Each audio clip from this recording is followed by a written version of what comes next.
First, I want to take this opportunity to thank you very much for giving me this opportunity to address bunge la wananchi.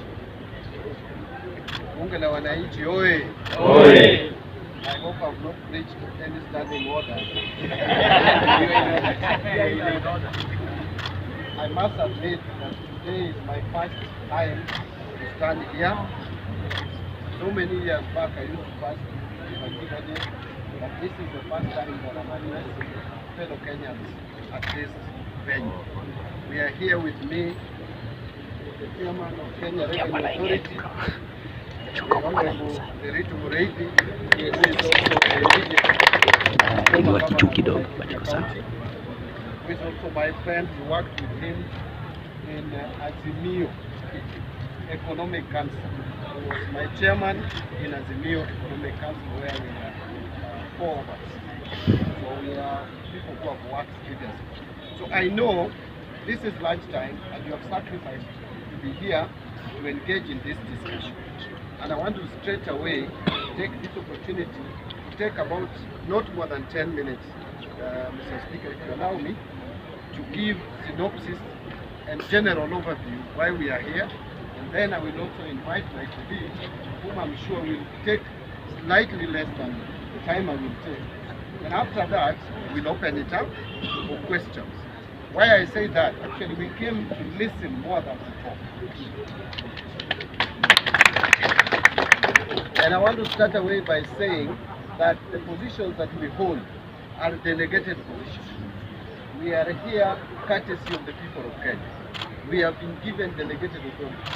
If it were possible, all Kenyans would be at the National Treasury signing documents and approving the budget and preparing them. But because it is not possible, a few of us will be privileged enough, courtesy of the people of Kenya, to sit in those offices. When we sit in those offices, therefore, duty calls on us to be accountable to the people of Kenya. Remember last year, we went through in this country something we have never experienced before. We almost had a civil unrest in this country. Why? Because there was perception among Kenyans that they were not being listened to, that nobody was prepared to give them a listening ear. We must do things differently. We must learn. We have learned. I have learned as the cabinet secretary in charge of national treasury. That is why I have come here to engage with you early now, when the budgeting process is still at its very early stages, so that I can also hear from you a few things. Number one is what the Kenyans consider as priority in their lives. That is very important for us to inform the budgeting. Number two is what are some of the challenges, especially in terms of taxation and tax measures. When you talk to Kenyans, now what is in the lips of everybody is that we are being overtaxed, and that the resources that we give the government, we don't see the value, that services are not being rendered. I want to engage you today to listen and hear from you. Apart from the challenges, apart from the problem, what do you believe would be the solutions to some of the challenges that we face as a country? Let me just take 2 or 3 minutes to break down a few things.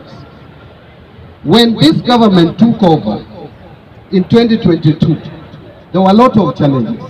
One of them, and which is very critical, is the issue of public debt and the debt servicing costs. This government took over at a time when budget deficits, as per the budget estimates of 2022-23, was 925 billion shillings, which is almost a trillion. Imagine an economy like Kenya borrowing a quarter of its budget every year to finance its activities. Number two, this government took over when already the government was showing signs of default in paying Eurobond. I'm sure you are aware of this, which almost caused economic meltdown in this country. The shilling traded to 160 per dollar because of the signals that were sent to the economy that the government was going to default. And the window had been closed at that time. So that default, even though we avoided it, we must make sure, because going forward, some of you have heard me mention that Kenya will only have a breathing space between 2034 and 2048. Why do I say so? Because in 2027, there is going to be a Eurobond of 900 million to be paid in May, on May 22nd. That is the deadline. The following year, 2028, in February, 9 months later, we are paying another Eurobond, 1 billion, which was taken so many years back. Then, that is 2028. 2029 is 1.2. Then 2031, we have 1.5. And then 2034, we have another 1.2.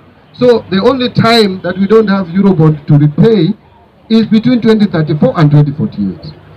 As a country, if we are responsible in managing our finances, we cannot wait until 2027 to be able to retire or pay some of these debts. If we do so, it will send a wrong signal to the economy, and we will be back to where we were early last year. Let me mention the second thing. The second thing is, where are we now? Are we doing okay? The answer is no.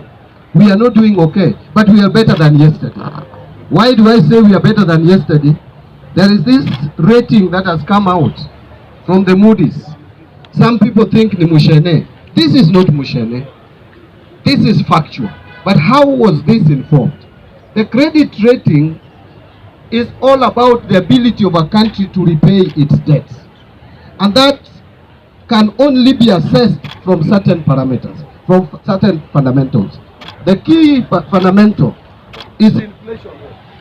Our inflation rate has showed signs of coming down. It was 9.6 in October 2022. The prices were increasing. That is what is called inflation. The prices were increasing at the rate of 9.6%. That has come down now to 3.3%. That has given a good indicator to the market. The second one, and I want to move very quickly. The second one is, how does government borrow? What is the rate of interest? Remember, just a few months ago when I took over office, we were borrowing at 15.6%. The government was borrowing through treasury bills, the 91-day treasury bill. We were paying 15.6%.